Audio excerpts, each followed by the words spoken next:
Welcoming Christina Seitz to Medium's World, copyright and marketing strategist using her mediumship abilities, her intuitive skills to really help women ignite their potentials and take their online presence into the world so that they can do what they do best. As I said just a moment ago, Christina is my marketing and communications director, and she is a huge support system for me. And I just love her to bits. And I'm so grateful, Christina, to have you here, have you as a part of tonight's conversation, and more importantly, a part of sharing your wisdom here in Medium's World. Thank you so much for taking time out of your busy life to engage and hang out with all of us here in this event. Thank you so much for having me. I'm so excited to be here. Yeah. So I would love, Christina, we have known each other. You came into my life, really on the cusp, so to speak. I'd already done a lot of my own healing. We happened to meet in a training seminar that we both participated in. And we've just really, really connected and really resonated with each other in so many ways. And I think how fast, the years have gone by. I can't imagine being and doing the work I do in the world without you at my side. So I'm really grateful that the universe, brought us together all those years ago. Me too. What a Yeah. blessing. Yeah, truly. So, when did you start having experiences with the spirit world, Christina? Like, if you can share a little bit about how, you were kind of called forward or you were stirred a little bit, Throne. thrown into the deep end, exactly. If you want to know. Um, I'm happy to tell the story. Well, for me, I'm 44 right now, and my 20s were a total mental health disaster. I ended up withdrawing from university for mental health reasons, and my life really fell apart at that time.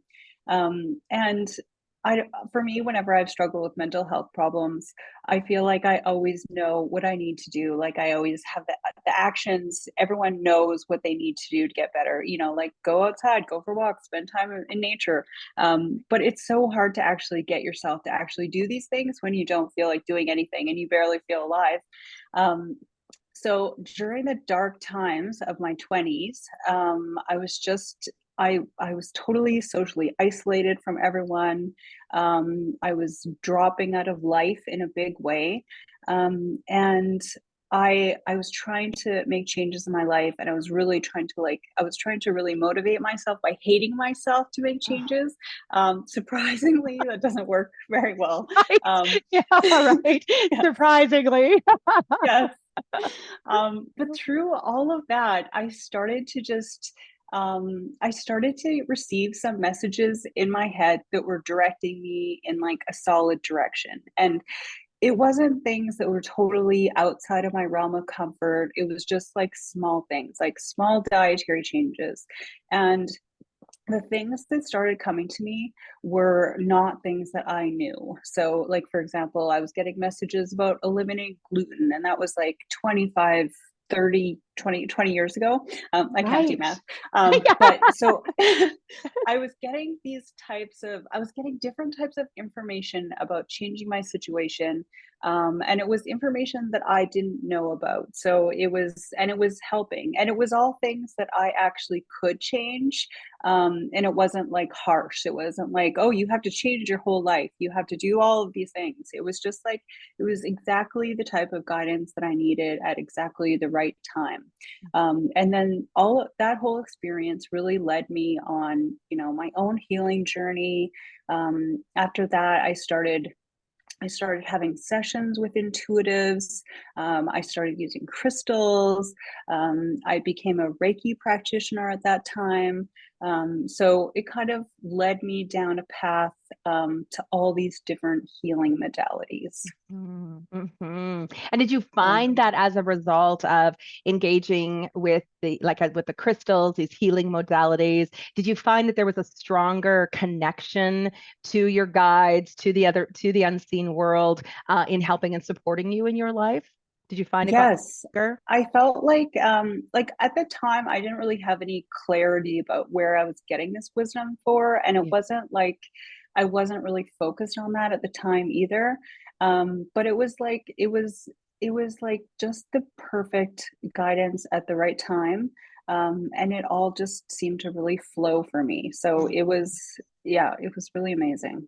Yeah, I know for a lot of mediums in the conversations that I've had over the years, where they do kind of come into it by, means of default, so to speak, and just really find once they get kind of engaging in different healing modalities, it's like that pathway gets illuminated a little bit more for them. And a lot of mediums who have taken Reiki and have, gone through their training for the healing modality in the middle of the healing sessions where all of a sudden spirit now begins showing up to them. Did that ever happen to you? Like, were you It starting kind to of, receive like for other people during some of those sessions too? yes, it did. At the time, mediumship, like the title mediumship, wasn't really on my radar, but I realized Yeah. that I was actually learning about it in different types of healing modalities. Yeah. Like I was learning about theta healing, which is about like connecting to source energy, and you can learn how to give people messages that way.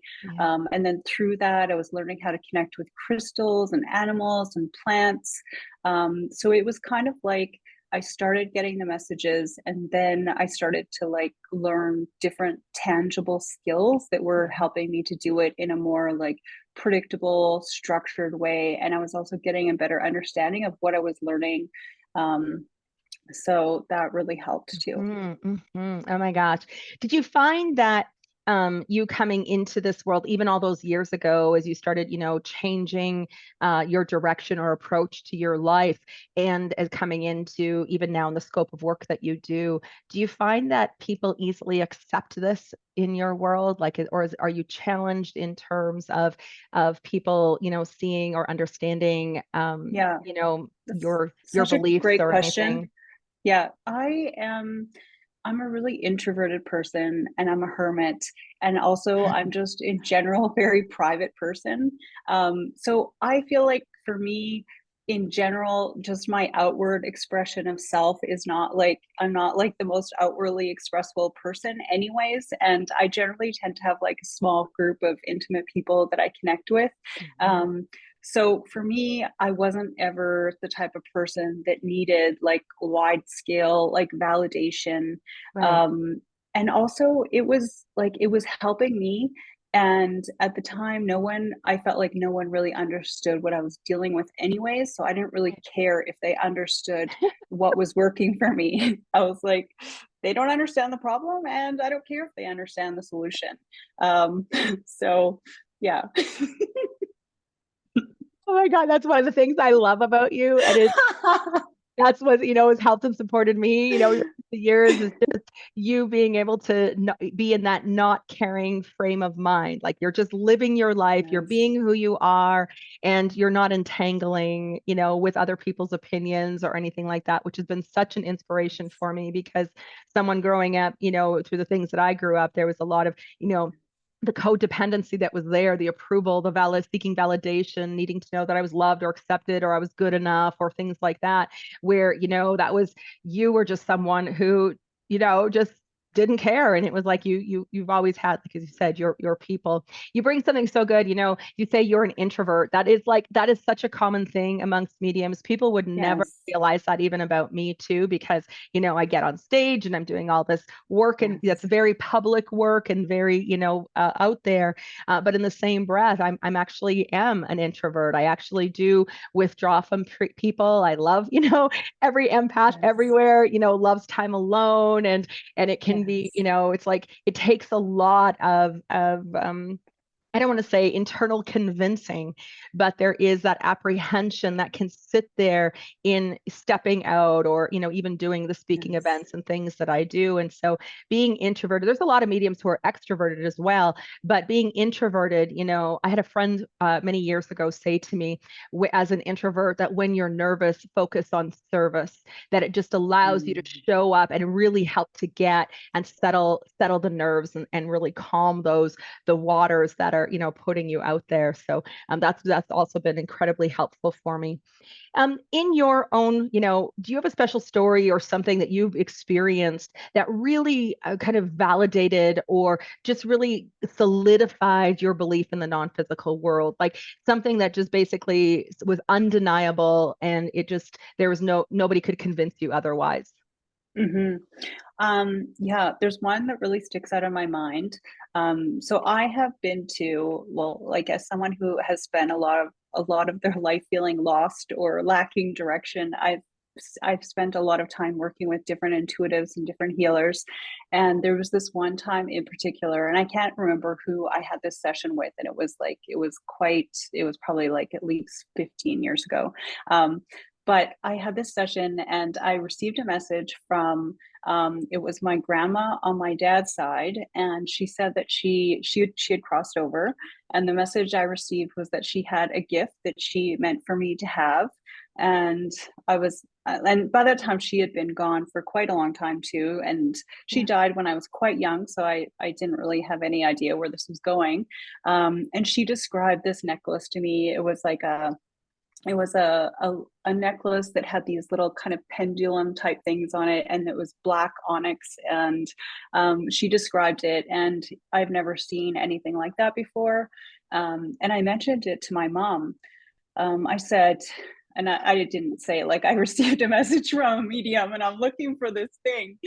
But I said, was there any like mementos left behind, like any jewelry or anything like that. And my mom had this necklace, Yeah. and it's such an unusual looking necklace. And I didn't even describe it to her. I just was kind of asking general questions. Right. And then my mom gave me the necklace, and I still have it to this day. And it's so me too. It's like a perfect me necklace. So I love that Wow. story. It's from someone who I loved, and it came into my life in a magical way. So Right, exactly. And I yes. love it too, just having, this indescribable and yet experience with spirit, and here it turned out to be something very tangible in your world, like I think Mhm. it's so amazing. Oh my gosh, I love that so much. What do you feel has really led you or for you to devote your time, your skills, your talents in terms of helping other people through utilizing your mediumistic abilities? Now, I mean, again, you're not out in the world doing readings for people or anything, but you have Yes. opened this pathway and connection I know even in the work that you do for me, work is so amazing. The downloads that you'll get are things that I'm in the middle of working on or information that I'm receiving as well. There's such a tandem experience that we have just in working together. But what caused you, like, what was that impulse for you to say, I really just need to utilize this to help other people? What caused Mhm. that for you? I think like early on in my healing journey, as I was learning different healing modalities, I was starting little businesses along the way, just as like little side hobbies. And for a while, I did have like a regular mediumship Yes. practice where I was doing readings for people, and I felt like the conversations I was having with people, like connecting people with their loved ones, it was very beautiful and like heartwarming, but I felt like I wasn't really serving my purpose in Mhm. passing on these messages. Mhm. Um, and I started to notice that I was having certain types of interactions with people where I would just get floods of guidance. And it was normally about like people finding their purpose, or like finding work that is aligned for them, or like activating business ideas.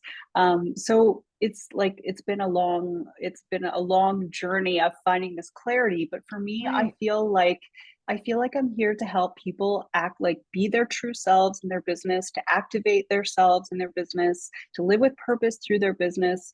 And that's where I get the most wisdom. So Mhm. as like a very long road to get here, I Yeah. finally ended up doing marketing, and I help a lot of people set up their business messaging. And I feel like I can get insights about like opportunities people don't see in themselves, or like people who don't really know how they're going to help people, or they're not really clear about their strengths, or they don't really know what their offer is going to be. Yeah. So I feel like my wisdom really comes through in that way. Yeah. So I'm really happy that I just gave myself the room to, for one, well, even though mediumship is totally unconventional to begin with, but to have an even more unconventional mediumship business.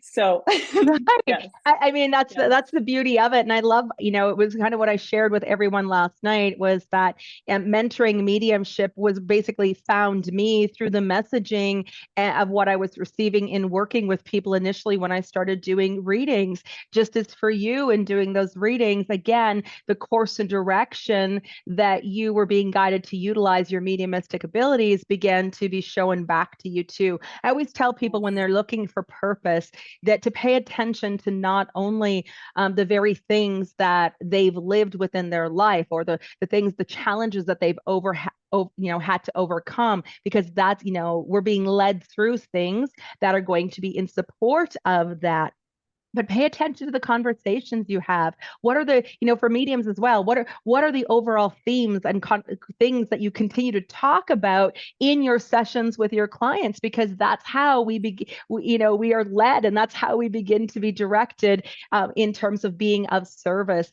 And I think here too, not, and I think it's so important, kind of backs up what I said too, like not every medium is meant to do readings. That's not here, the here or Mhm. there of it for everyone, that there are other ways to utilize your connection to the non-physical world to support your personal life, but also through the other types of jobs, or the different ways that, you feel like, even if it's in your day-to-day life, just how you're showing up. It's more important that you kind of accept and work, with this connection than how you express those talents into the world. But it is about finding what lights you up, where your passions are. And I mean, and you truly, being able to transcribe or bring through words, and put words together and form them into messaging, is such a brilliant thing to use in terms of backing up a marketing plan or something for a business. Like it's just it's what sets, I would say, copywriting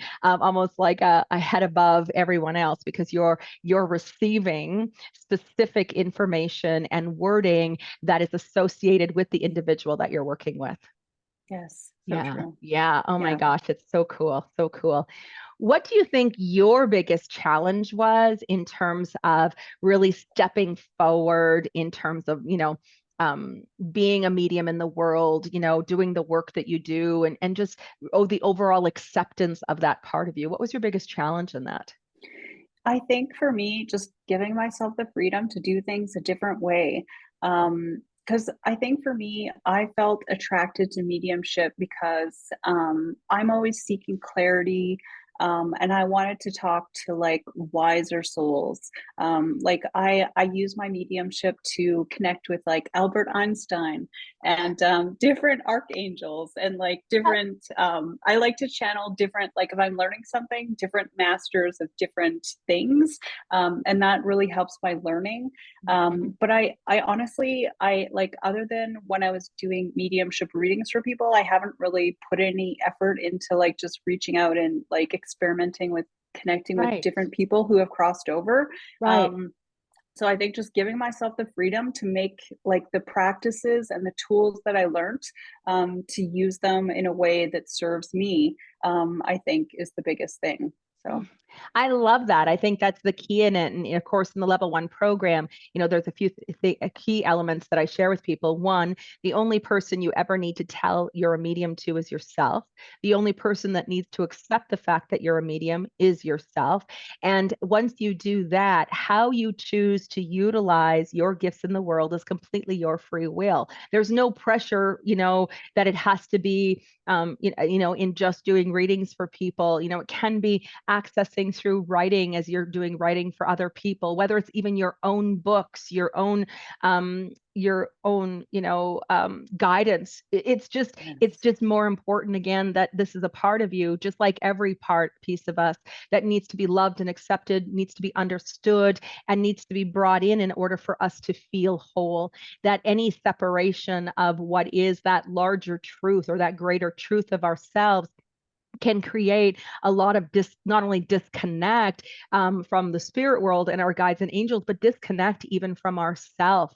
I found that, in my own life, that some of the times of my greatest suffering was when I was in denial, or when I was rejecting this part of myself. It's when I really fell into, the challenges of mental illness, the depression, the things like that. Granted, I had a lot of, other parts of it that contributed to it, but that's where I found, even to this day, that if I find that if there's been times when something's happened in my life and I've, pulled away, or I've just, we all go through that. I think I'm just Yes. gonna quit. I'm not gonna do this anymore, whatever happens. And there is a depression kind of feeling, or even the thoughts of what pivots. It's almost as if the suffering becomes exasperated because of that loss of connection, the loss of connection to our truth, and the loss of connection to the spirit world.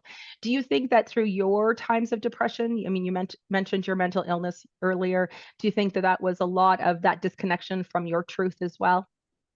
Definitely. And I haven't had any like significant issues with mental health, because what I learned during that time has really helped me to steer myself in a totally different direction. Like all the spiritual tools I learned, they help me to stay aligned. Yeah. And I notice as soon as I'm not listening to my wisdom, as soon as I'm not living according to the wisdom that I'm receiving, Yes. that's when I suffer. Like Right. my brain doesn't work right. I don't feel joy. So for me, it's like following those spiritual philosophies and living my life, living like using the tools that I've learned, is what has been keeping me away from experiencing a lot of mental health issues. So, Absolutely. Oh my gosh, I love that you bring that up, because those practices and the things that help to light us up and keep us bolstered in what is our faith and our self-confidence, and the tools that we can utilize, through some of the practices, are the very things to support the well-being. And I think it's also important to mention that this is a path. Like we don't just get there and suddenly we don't have to do any work anymore. That this is ongoing, that there's an application of these philosophies, of these the spiritual means or tools, in order to help us to not only do well in our day-to-day life, but more importantly, for us to be well in our day-to-day. yes, so Yeah. true. Oh my gosh. Oh, wow. What advice do you have, Christina, for other mediums who are, really afraid of, coming forward, accepting themselves as mediums, or, even questioning even their own potential around it, like based on, your experience of just how that's unfolded for you? What advice or guidance Mhm. would you have to share with them? I think follow your interests. Even sometimes when you're interested in learning a new thing and you can't see how it's going to fit in your life or how it's going to be useful, I feel that if you're feeling pulled in a certain direction, it's going to lead you into a good place in your life. I like to give myself the freedom to pursue anything that interests me, because doing stuff that is interesting to me, it lights me up, it activates me, and even if it doesn't make sense in at the moment, it's like Yeah. I can look back in my life and see how everything is actually quite cohesively wound together. Yeah. Even though at the time it felt like I was doing just a bunch of random stuff and Right.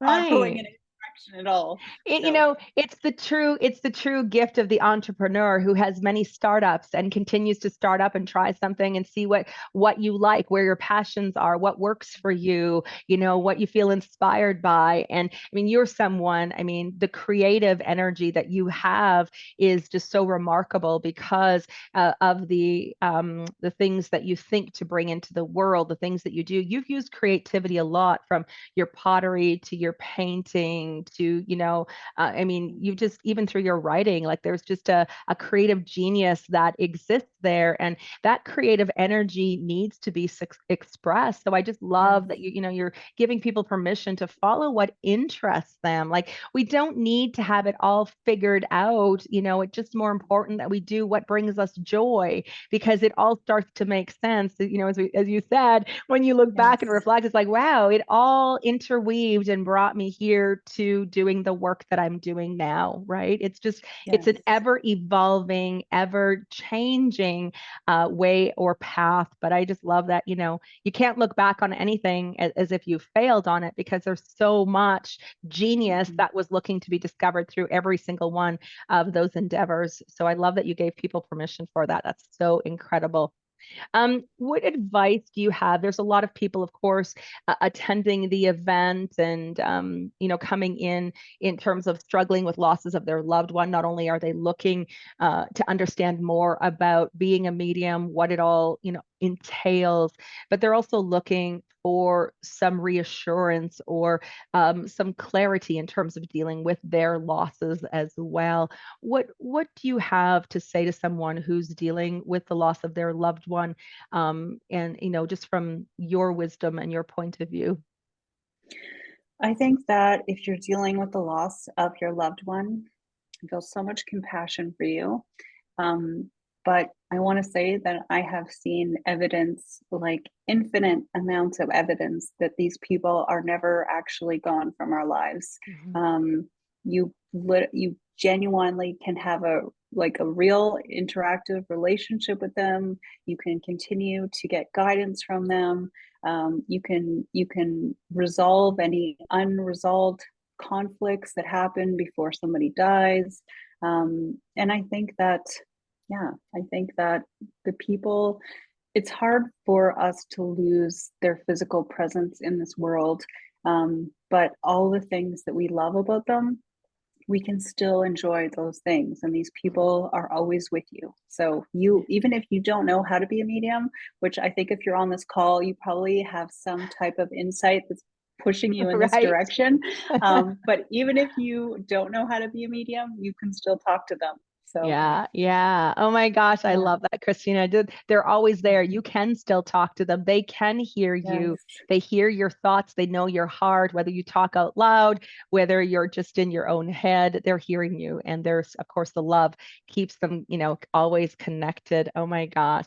We're of course, as we talk through this program of the different things that come up, as far as challenges for people, you mentioned it too. It's like the longing and missing of the physical presence for someone, and that can be really difficult. I shared last night, even on the call, when we lose someone, that physical presence, that piece of who we were with that person in our life ceases to exist too. So we're not only mourning the loss of that individual, but we're mourning the loss of our future, a part of who we are as well. And it's a really the most challenging of experiences. The death of anyone is so challenging and difficult to move through. And this is where, again, the beauty of being able to, whether even yourself, to be able to begin to experience your loved one and their essence in the non-physical way, or even seeking the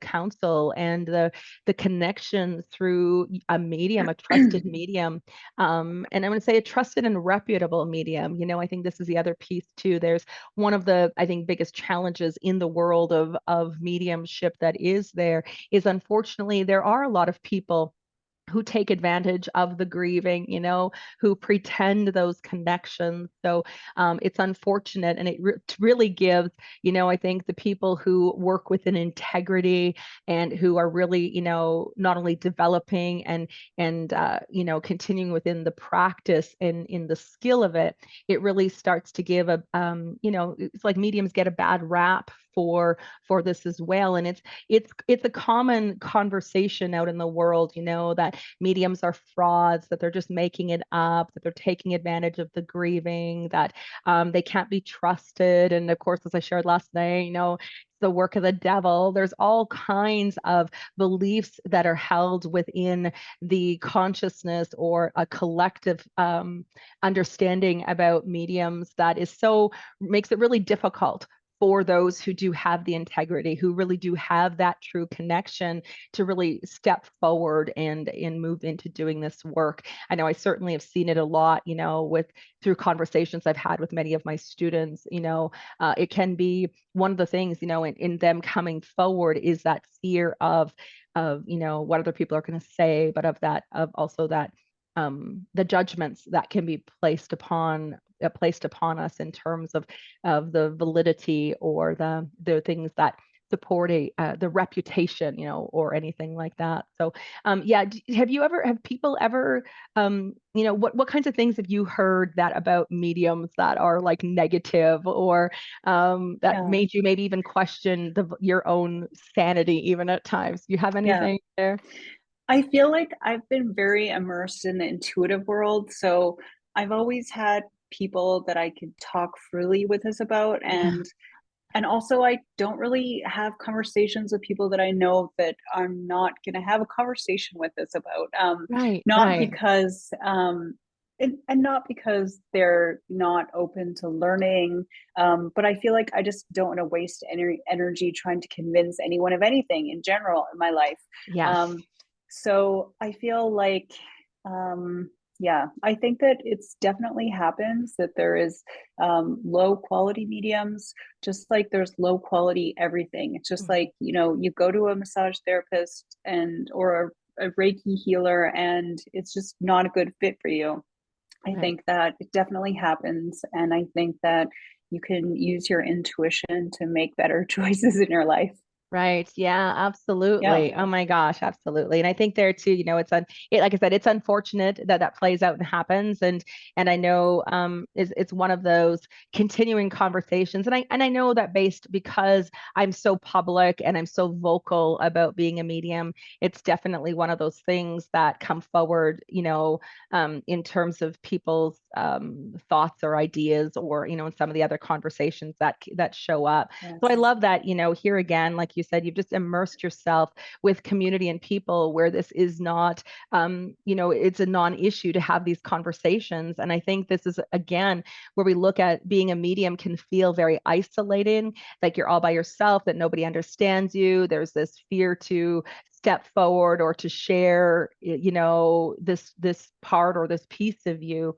And this is also about, moving into, if it's a development program, there's a sense of community. There's a sense of being seen and witnessed and understood in a way that maybe has otherwise, caused you to feel alone in the world. So, it's equally important, I think, that regardless if you ever plan on, using or doing any work professionally as a medium, that not only do you learn to understand more about how the spirit world communicates with you, and being able to have that full acceptance, but it's also about finding that community so that you can have those people in your life that you get to have these weird conversations with. That's one of the things, I know even when we get together, I mean, we talk about all of that stuff that we just can't seem sometimes to talk about, Yeah. that maybe other people wouldn't understand. So community is such an important factor in Yes. this. It truly is.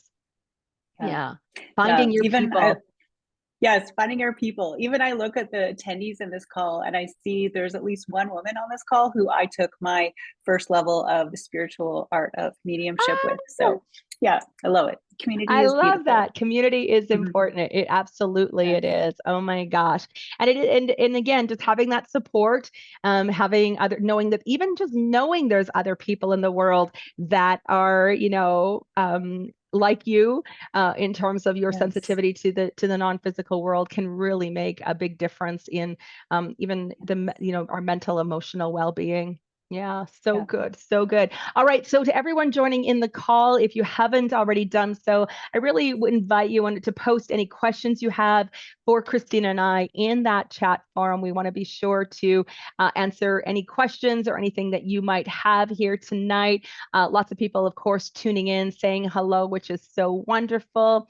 And just really, again, Faith says Christina, she's like, she really resonated with what she said. She's like, oh my God, same. She really is. She completely resonated with everything you said. Love that. Yeah, oh my gosh. Yeah, so anybody, please feel free to post those questions. Christina and I are going to be taking some time here now this evening to give back to you, any questions you have. While we're doing that, Christina, I want to really talk about a little bit with you, of course, about the level 1 program. Of course, you not only, of course, do you work for me, but you really moved into taking that program to really understand it even more from a marketing perspective, but also in Yeah. support of you as well. And so I love the program. I think it's Yes. so fruitful, and I just want, how did it help you? Like, what would you say what supported you the most in terms of going through that training? I think I'm a very mental person, so I tend to just know things, and then I think I just kind of rush through things. But I think that the process really made me focus on even just paying attention to my other soul senses that were not dominant for me, Mm. and like learning to receive different types of sensations. And then also it forces you to practice, which that is really the most essential part. Like Yeah. anyone can develop mediumship as long as you practice. And the types of practices are like fun and interactive. And you also have like as you go through the different levels of the program, you have to do different types of homework that involves doing like focusing on specific skill development. Yeah. Um, so I love that it made me practice because I probably wouldn't have done that. I would just been Hmm. like, okay, I know mediumship because I read the book. Right. So I think that's so yeah, great. I read it, so I understand it and I know it all now. yeah, Yeah, there is that experiential, component in terms of, you said, that the practice of the theory. It's great to have the information, but the application becomes just as important, if not more important. And again, being in a safe environment, I think is really an important thing too, where you've got people who are, along for the ride with you. They are engaging in some of the same ways as which you are, and it really does. It's very helpful. I love that you brought up that claircognizance, that knowing is so strong yes, for you, because it is for me. And yes, and I think there too, when you look at the different soul senses, in terms of, can be the very thing that you talk yourself out of that a lot. Do you find that that's so a true. challenging for Yes, you? Yeah. yeah. That's you could even say that's the story of my life, Bonnie. I might know that about you because I know that about Yes. myself. Yeah, yeah. Claircognizance is, for those who are tuning in, it's like you having clear thinking. You don't know where the thoughts are coming from, and it can get confusing in the sense of, wondering, if is it guidance, is it not guidance, is this my thought, is this coming from somewhere else?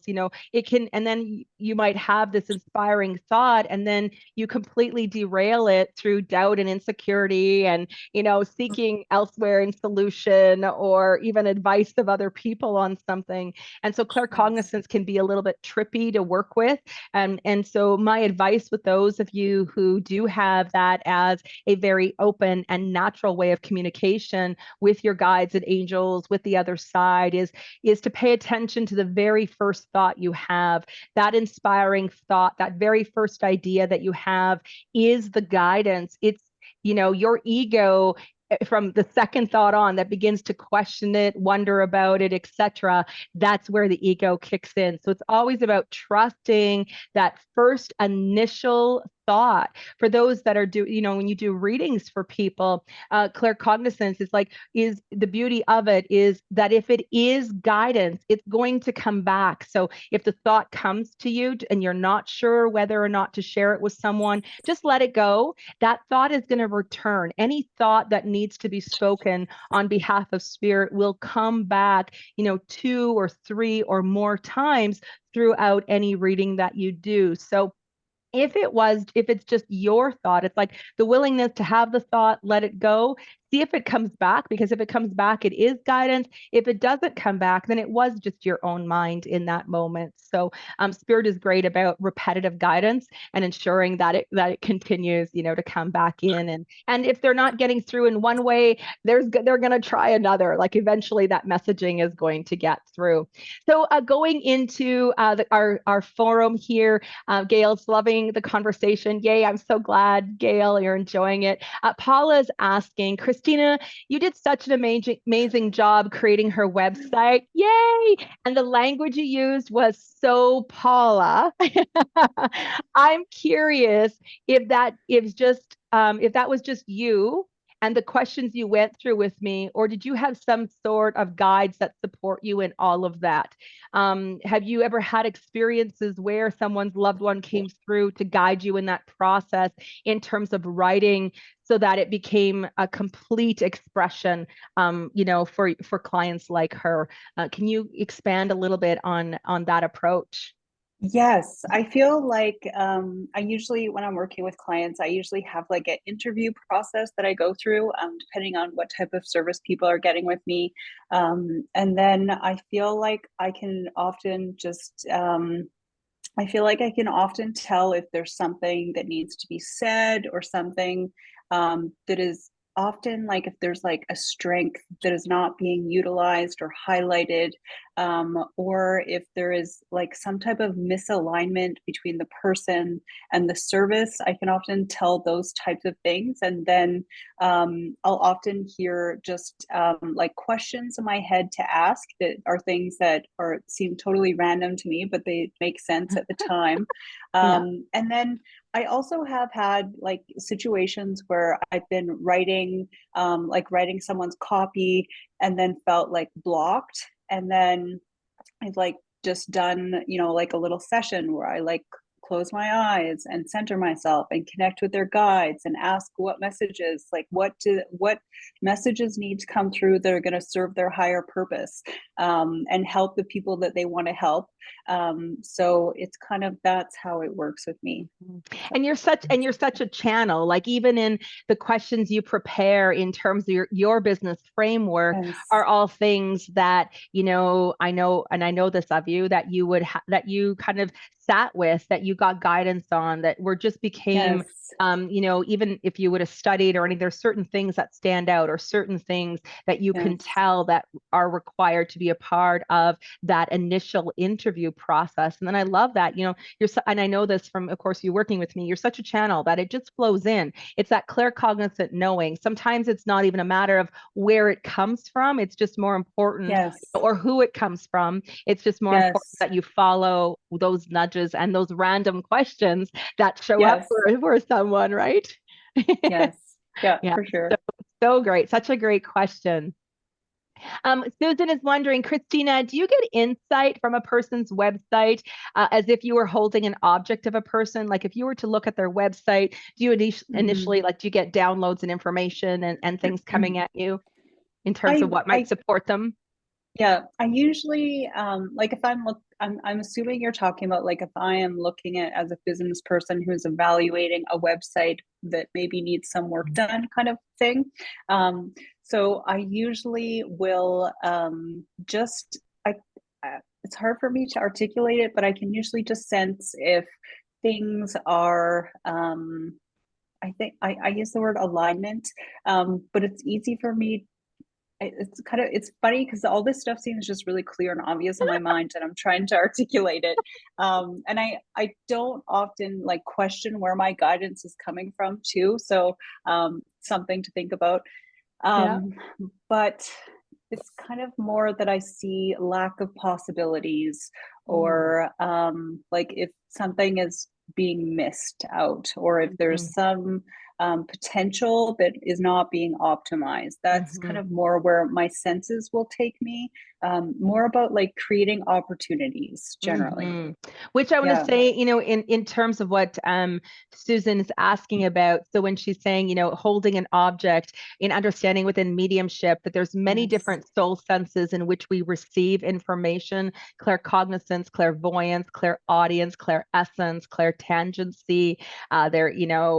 There's more that are all there: clairempathy, all of that, clairsent is all there. But what happens, in it, is that in the what Susan's talking about is that as mediums, we can sometimes hold an object. So, you can even take a crystal that belonged to someone and you can hold the object, you get like Yes. instant downloads. You can also sit in front of a picture on the screen on a website and you can get connection and messages from loved ones on the other side. But I think where your skill comes in, and what, if I'm understanding from what you're looking to articulate, is, a part of like you get a real sense of things. It's like you get an instant download of Yes. where those potentials lie that might have been overlooked. So it's like, and I love Yes. that you say it, it's like you don't even question your source. I think this is what is so magical about it. I think we can really overcomplicate it sometimes in terms of like who's talking to me, where is this coming from? And it's important. It's great to know that. But when we're looking in terms of like, again, it's a direct channel. It's about just trust the guidance. It's Yeah. less about, I said this earlier, less about the who it's coming from, and the more important is like going with it. It's like, okay, there's something being Yes. offered here. And when we look at it that way, it's understanding that we have what's referred to as a spiritual team. We are loved and supported, and we are being helped constantly.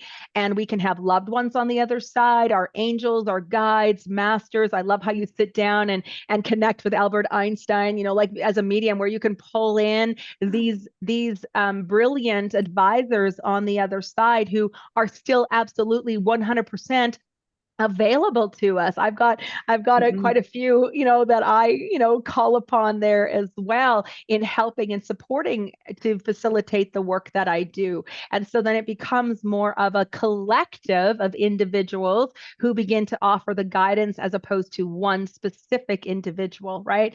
So Yes. it can be Archangel Michael and your grandmother and, Albert Einstein, who are all talking at once and delivering this guidance, Yes. right? Yeah. Yeah. Yeah. Yeah. So Hmm. cool. So cool. Oh my gosh. Okay, Coral, hello. Welcome to the conversation. She said she really appreciates the explanation of claircognizance, that it's tricky for her and she feels like a fake sometimes. Coral, I Mm. can relate to this so much because you just feel, just as Christina said, these random thoughts, they make no sense. And you just think that you're just making it up. And it can be one of the trickiest of the clairs to work with because it's the confusion between whether it's your thought or it's guidance that's there. And so it is one of those, I always say to people too, that if you think it's your loved one who you just experienced energetically, who just maybe you just think it might be your loved one that gave you that guidance, just know that if you think it is, it was. You wouldn't be having the thought otherwise. That's who would have inspired that thought. So always pay attention to who you think of following that download or following that inspiring thought, because that is always who it is that you were connecting with in that moment too. So yeah, claircognizance is a little bit trippy, that's for sure. Yeah, Paula says, really cool. She says, thank you. Oh my gosh. Brenda says, what an amazing way to utilize your mediumship. I didn't explore mediumship to do readings, but I'm using it to get more direction in my life. She says, I think I may need to schedule a session. I would love that, Brenda.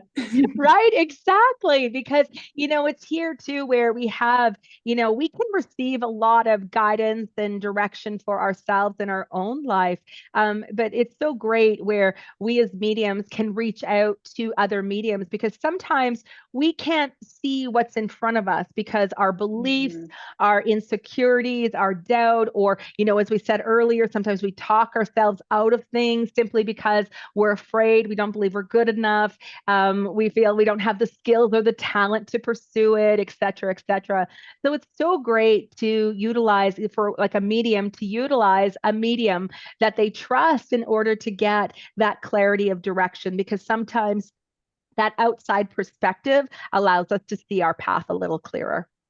Mhm. Yeah, so good. Oh my gosh, wonderful. Okay, any other questions here? We still have a little bit of time in our conversation here tonight yet. Oh my gosh, so good. Just in talking, Christina, because we were talking about claircognizance, we were talking about clairtangency. When you took the level 1 program, like, was there any one of the clairs that you were surprised that you were communicating with spirit with? Like, is there? Um, Not really. I found that I my claircognizance and my clairvoyance are usually my dominant senses. And I found that I'm not very good at like receiving physical sensations. So that I think is my weakest sense, but I didn't have like a significant change. More just like I think I understood all the different channels of Mm-hmm, possibility. It mm-hmm. was kind of Yeah, like yeah, and I liked how your exercises kind of make us use different senses that are not our normal dominant ones, and it's like, right, oh, I actually could pick up a little bit of information that way. right. I haven't done that before. So Right. yeah. Yeah. Oh my gosh. So great. Okay. So Julie is asking, when you talk about centering, what is your process that you use for yourself?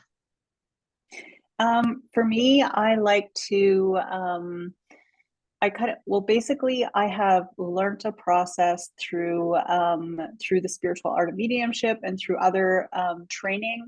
And as I was learning that process, I would follow this kind of step by step outline. And then it kind of just became a thing that is programmed. So I kind of just have an intention behind it, and then automatically I go through all of these, like expanding my consciousness and making sure that I have boundaries up to not connect with any negative energy or energies that I don't want to connect with. So I kind of have this automated process of doing that. And then I find that a lot of it is just about having like a change in like brain frequency. Kind of, it's like you're in a certain mental state and you need to change your mental state to connect with different vibrations. So I have this process where I usually will just close my eyes, go within. I like to do some kind of energetic connecting to the earth. I also like to connect outside the best. Like I usually connect when I'm out walking, and then I have these outside conversations. So for I guess I could provide a bit more detail. I'm trying to think of how to articulate anything more about my process, but I think Right. it kind of becomes like a simple, automated, programmed process that you just kind of like um, just do after you've done it so many times. It's kind of like getting into your car and driving somewhere. You Mm-hmm. don't have to think about any of the steps, it just happens. Hmm. So, I love that you say yeah. that, because it does become a natural, almost like a natural way to drop into yourself, if that makes sense, over Yes. practice. One of the things that I teach, Julie, is really about giving the mind a specific process to be able to understand or to find what is that natural sense or rhythm of centering and dropping into yourself. So in that, I always like to mentally kind of guide people in pulling, and I do this for myself, this because my mind is like crazy in thoughts all the time. Astrologically, there's a lot of reason for that, but within, and again, the communication that takes place constantly. So I've had to really design a process to help to give my mind a step by step so I can slow it down and I can become more centered. And so in doing that, I always imagine that I'm pulling my energy in from all directions around me, above and below, and I'm pulling it all into my heart center.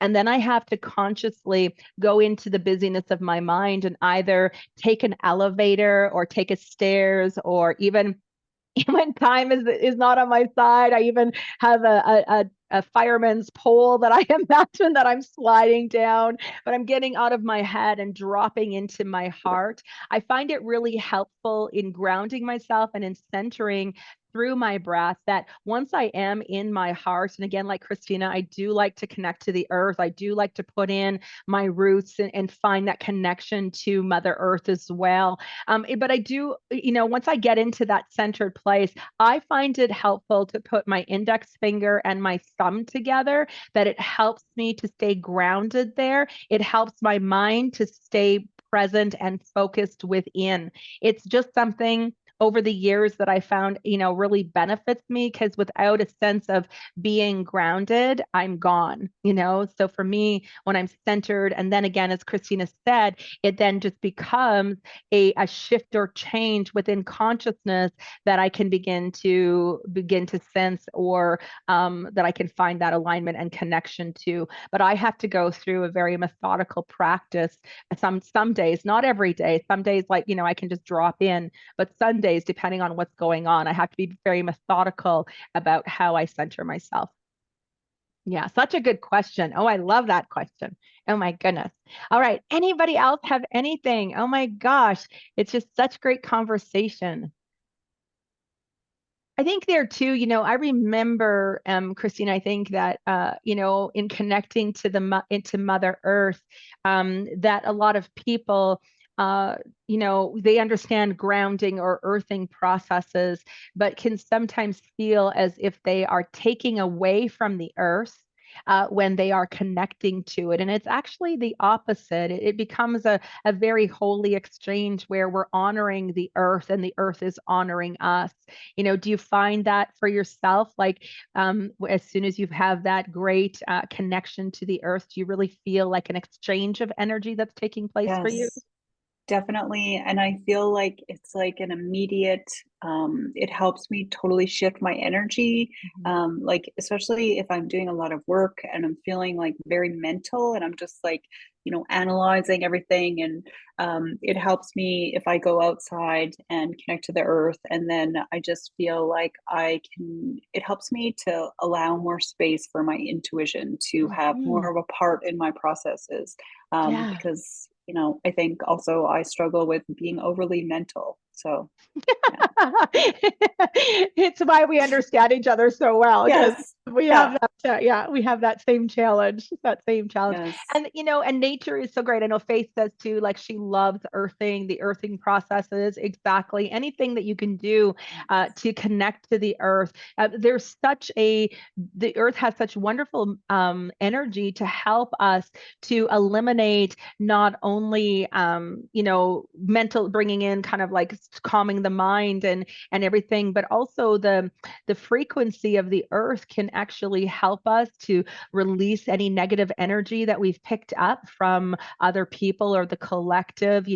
Or the nature is so high vibrational, and we're not taking away from it by utilizing the earth in helping and supporting us. In fact, it's what it was created for, for this human experience that we're having, and in support of humanity.